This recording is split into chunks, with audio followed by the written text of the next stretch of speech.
નમસ્કાર મિત્રો, મારુતિ નંદન એજ્યુકેશનમાં આપનું ફરી સ્વાગત છે। મિત્રો, કાલ આપણે વેગ વિરુદ્ધ સમયના ઉપયોગો અને થોડા પ્રશ્નો જોઈ લીધા, બરોબર। આજે બે પ્રશ્નો હું ચલાવે અને બે પ્રશ્નો પરીક્ષા માટે બહુ જ અગત્યના છે, યાદ રાખજો। એમાં પહેલો પ્રશ્ન એ રહ્યો છે કે ગતિના સમીકરણો અથવા નિયમિત પ્રવેગી ગતિના સમીકરણો કોને કહેવાય, એની વ્યાખ્યા અહીંયા ધ્યાન આપજો। आईएमपी प्रश्न पहला હું લખી દઉં પછી તમને સમજાવું। તો ગતિના સમીકરણો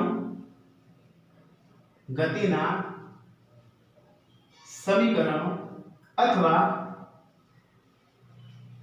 નિયમિત પ્રવેગી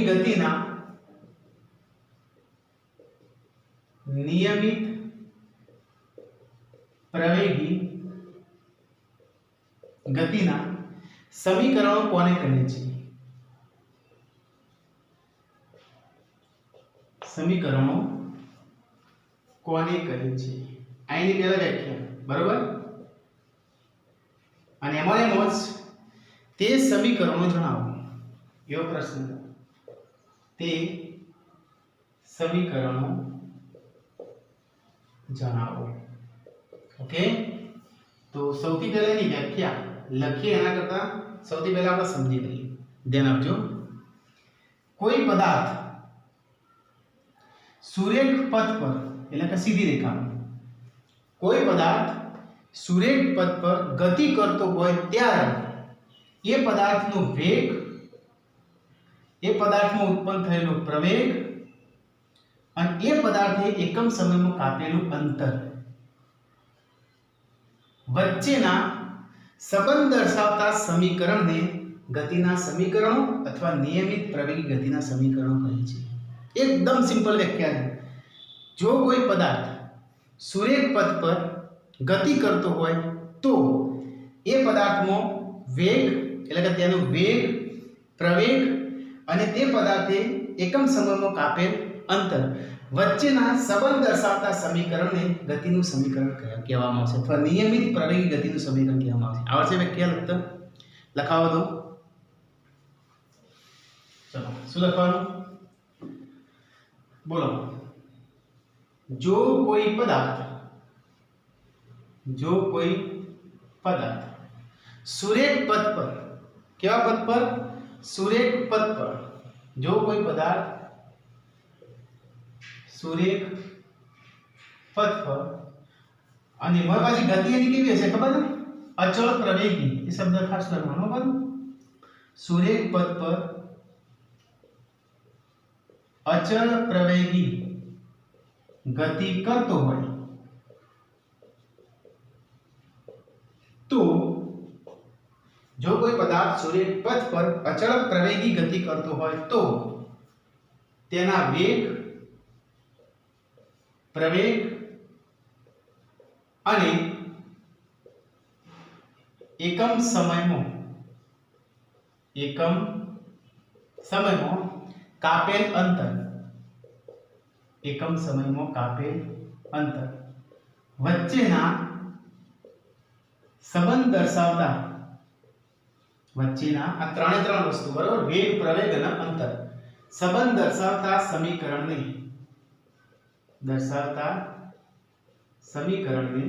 गतिना समीकरण કહેવામાં આવશે।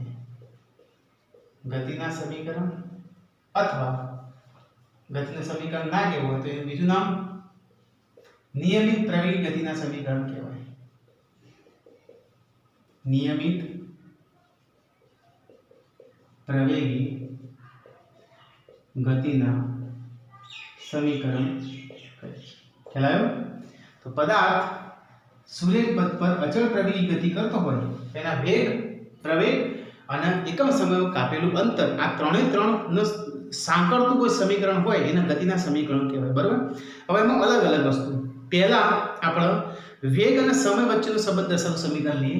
ચલો, એને કીધું છે ને કે સમીકરણો જણાવો, તો આપણે જાણીએ ત્રણ સમીકરણો। પહેલું વેગ અને સમય વચ્ચેનો સંબંધ દર્શાવતું સમીકરણ याद रखो, तुम्हारे याद पण राखवाना। वच्चेनो समय, वच्चेनो संबंध दर्शावतुं समीकरण तो केवुं છે ધ્યાન આપજો तो v is equal to v એટલે અંતિમ વેગ u એટલે પ્રારંભિક વેગ v is equal to u plus at એટલે આ શું કહેવાય વેગ અને સમય t એટલે સમય વેગ અને સમય વચ્ચેનો સંબંધ દર્શાવતું સમીકરણ કહેવાય એ તો અચળ પ્રવૃત્તિ ગતિ કરે જેવું આપણે વાત કરી દીધી રાઈટ ચલો બીજા નંબરનું અંતર અને સમય વચ્ચેનો સંબંધ દર્શાવતું સમીકરણ કેવું છે અંતર અને સમય વચ્ચેનો સંબંધ દર્શાવતું સમીકરણ સંબંધ દર્શાવતું સમીકરણ તો ચલો અંતર અને સમય વચ્ચેનો સંબંધ દર્શાવતું સમીકરણ કેવું છે તો અંતર એટલે s s is equal to ut plus એક તૃતીયાંશ at નો વર્ગ ઓકે s એટલે અંતર અને t એટલે સમય ઓકે તો s is equal to ut plus 1/2 at square આ સમીકરણના અંતર અને સમય વચ્ચેનો સંબંધ દર્શાવતું સમીકરણ કહેવાય બરાબર અને ત્રીજા નંબરનું છે અંતર અને વેગ વચ્ચેનો સંબંધ દર્શાવતું સમીકરણ ઓકે તો ત્રીજા નંબરનું અંતર અને વેગ વચ્ચેનો સંબંધ દર્શાવતું સમીકરણ એ કેવું છે ત્રણે ત્રણ તમારે યાદ રાખવાના તો એ આવું છે 2as એટલે અંતર બરાબર v² - u² એટલે વેગ s એટલે અંતર અને v u એટલે વેગ ઓકે અંતિમ વેગ પ્રારંભિક વેગ તો આ અંતર અને વેગ વચ્ચેનો સંબંધ દર્શાવતું સમીકરણ કહેવાય આ અંતર અને સમય વચ્ચેનો સંબંધ દર્શાવતું સમીકરણ કહેવાય આ વેગ અને સમય વચ્ચેનો સંબંધ દર્શાવતું સમીકરણ કહેવાય ઓકે આ ત્રણે ત્રણ સમીકરણ તમારે તૈયારી રાખવાના છે અને આ ત્રણે ત્રણ સમીકરણ આપણે સાબિત પણ કરવાના છે મોટા પ્રશ્નની અંદર એટલે આમાંથી આ પહેલો જે છે ને એ સમીકરણ આજે જ આપણે સાબિત કરી દઈએ અત્યારે જ બાકીના બે પછી ઓકે તો એક વખત આ પ્રશ્ન જોઈ લો આ પ્રશ્ન અગત્યનું છે અને આ ત્રણે ત્રણ સમીકરણ જે તારવવાનો પ્રશ્ન છે એ પણ પરીક્ષા માટે અગત્યનું છે બરોબર હવે એક સમીકરણ આજે આપણે તારવીએ તો આ એક વખત નજર ફેરવી દો અને પછી આ પ્રશ્ન તારવી બરોબર જોઈ લો એક વખત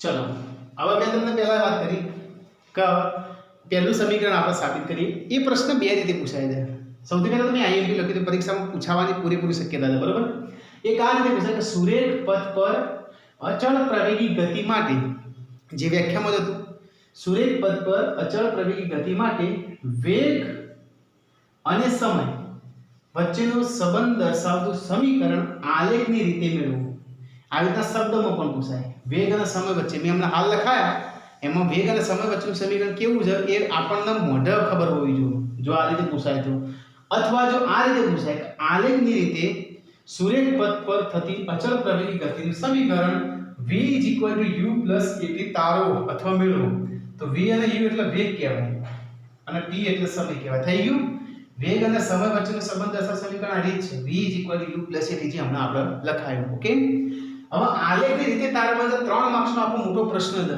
કઈ રીતે તારવાનું બરોબર અહીંયા ધ્યાન આપજો હાલના હાલ જ આવડી જશે તો સૌથી પહેલા તો આપણા આન્સરની અંદર લખીએ તો આલેખની રીતે કેવી રીતે આલેખ દોરવો પડે બરોબર એમાં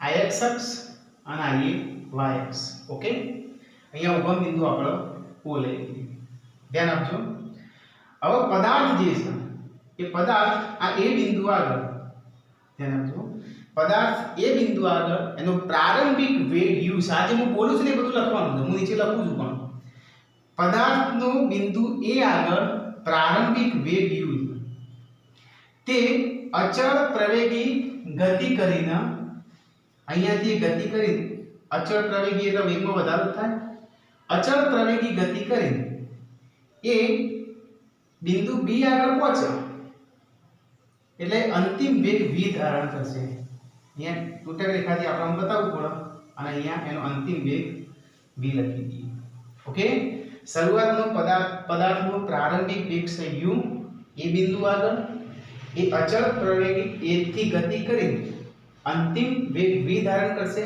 બિંદુ b આગળ. આ જે હું બોલ્યો એ તમે મને લખાવો. તો આલેખ પરથી ધ્યાન આપજો, આલેખ પરથી પદાર્થનો એ બિંદુ આગળ પ્રારંભિક વેગ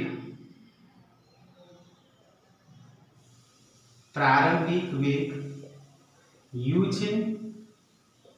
પછી શું કરે છે? અચળ પ્રવેગથી ગતિ કરી તે અચળ પ્રવેગી ગતિ કરી બિંદુ b આગળ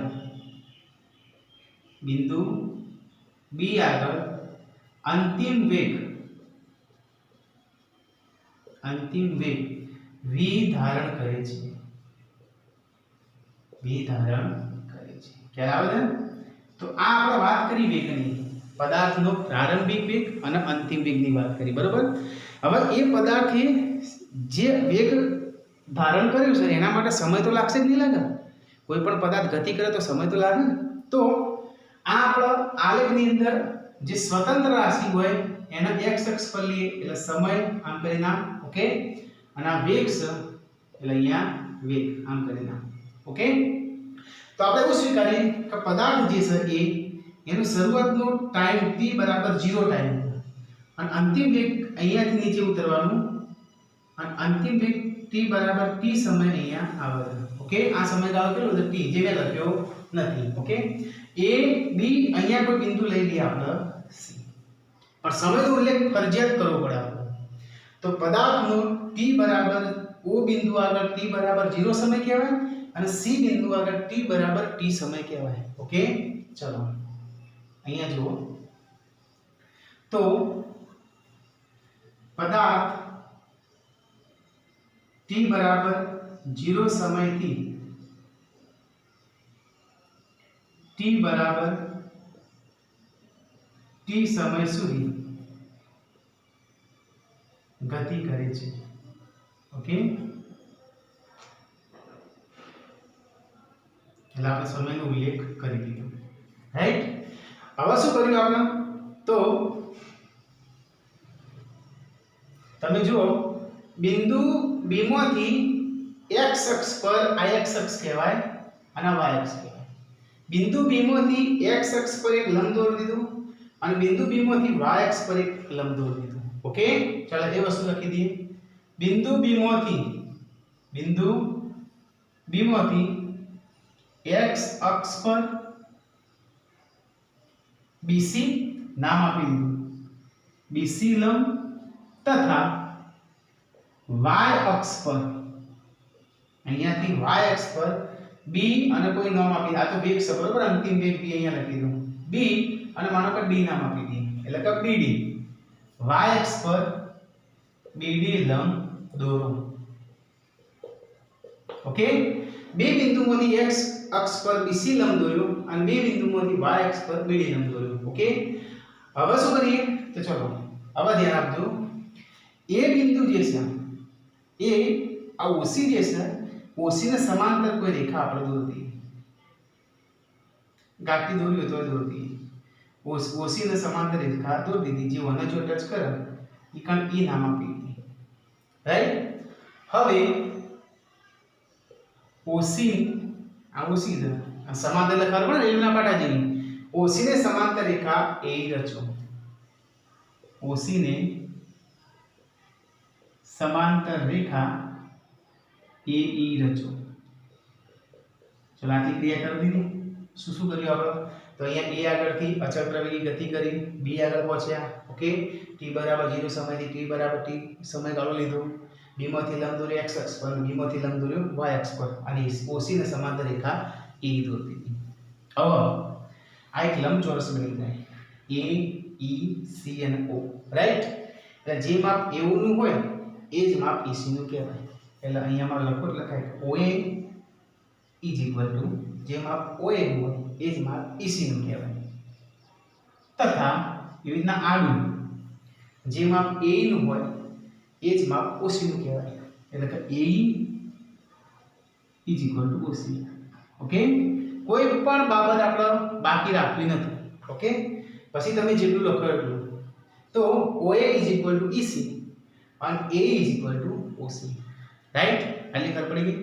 ચલો હવે અહીંયા મને કહો, અહીંયા B dash E dash C છે, તો આટલું વત્તા આટલું બરાબર આટલું કહેવાય ગણિતની દ્રષ્ટિએ.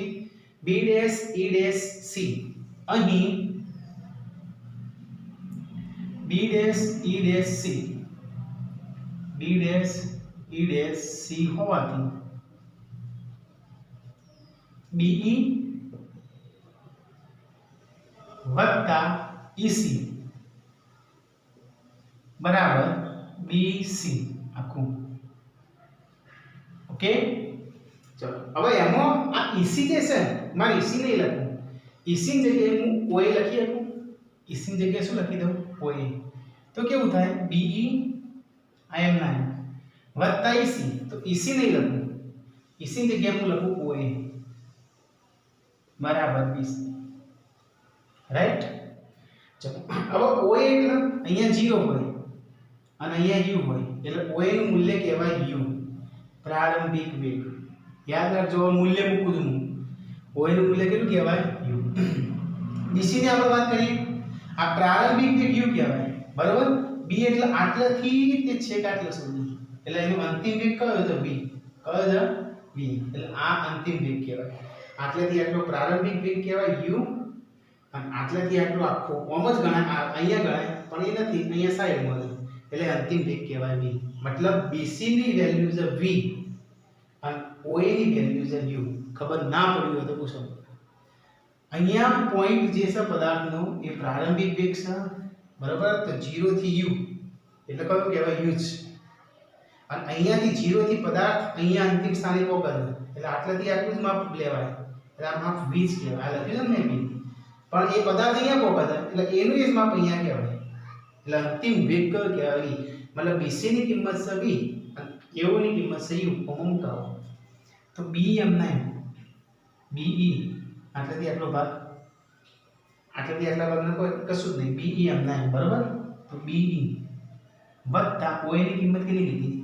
OA ની કિંમત U અને બરાબર BC ની કિંમત V. ઓકે, આ પ્લસ U નો પરિવાર લઈ જાઓ તો BE બરાબર V પ્લસ U પરિવાર જાય તો માઈનસ U. સમીકરણ 1 આપી. BE ની વેલ્યુ આવી ગઈ V માઈનસ U. આટલી આવી ગઈ. બાકીની ગણતરી છે એ આપણે અહીંયા સાઈડમાં કરી દઈએ. હવે પ્રવેગની વ્યાખ્યા શું હતી તમને ખબર હોય તો? પ્રવેગની વ્યાખ્યા એકમ સમયમાં પદાર્થના વેગમાં થતા ફેરફારના દરને શું કહેવાય? પ્રવેગ કહેવાય. તો હવે પ્રવેગ બરાબર વેગમાં થતો ફેરફાર ભાગ્યા સમય.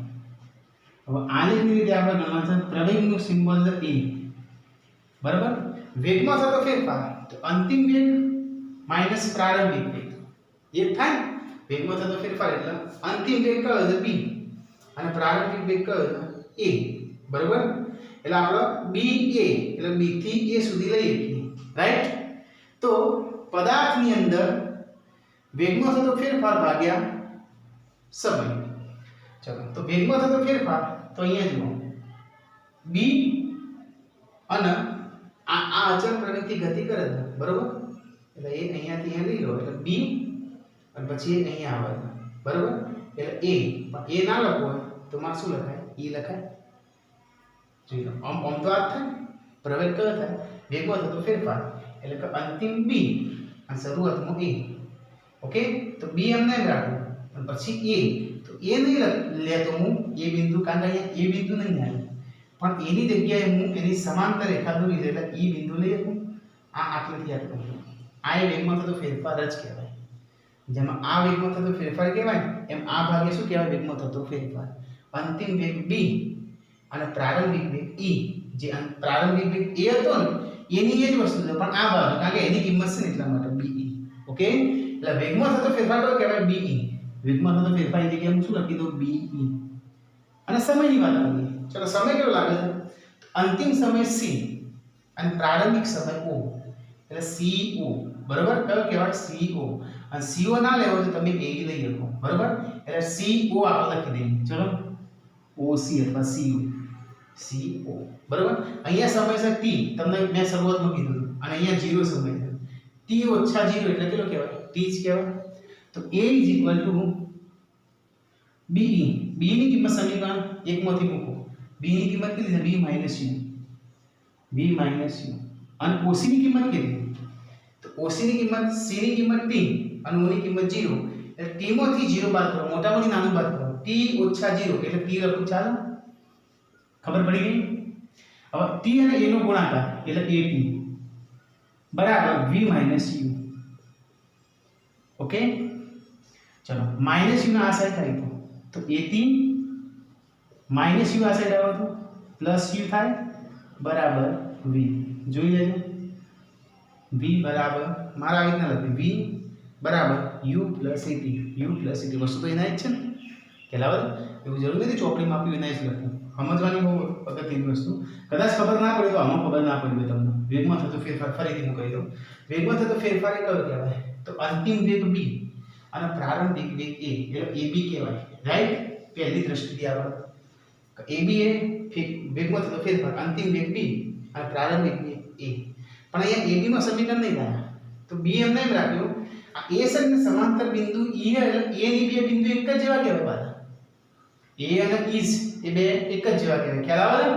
એટલે આપણે a ના હટાવીને e લખ્યું છે, કારણ કે ઊભામાં આપણા માપ આપેલા છે, ત્રોસામાં માપ નહીં આપે. એટલે મેં ab ના લખ્યું, પણ શું લખ્યું? be લખ્યું. એકમાં તો ફેરફાર કયો લખ્યું? b. કારણ કે b ની વેલ્યુ મારે પણ આપેલી હતી, b માઈનસ. હમણાં હું ab લખી દઉં અહીંયા, ab ભાગ્યા oc. તો પાછા તમે કન્ફ્યુઝ થો કે ab ની કિંમત કઈ ન લાવવાની, ab તો આપી જ નથી, બરાબર? એટલે ab નહીં લખી, આપણે કઈ લખી? b. હવે કદાચ ખબર પડી હશે. ઓકે, એક વખત નજર ફેરવી દો. 3 માર્ક્સનો પ્રશ્ન હતો, અગત્યનો છે. તેમ છતાં જો આમાં ખબર ના પડી હોય વિડીયોમાં, તો આ પ્રશ્ન, આવા જે અગત્યના મોસ્ટ ઇમ્પોર્ટન્ટ પ્રશ્ન છું એ આપણે ઓફલાઈન ટ્યુશન ચાલુ થશે એ વખતે ફરીથી પણ આપણે સમજાવી દઈશું. ઓકે, જો ખબર પડે તો બેટર, ના પડે તો આપણે ફરીથી પણ સમજાવી દઈશું. એક વખત નજર ફેરવી દો.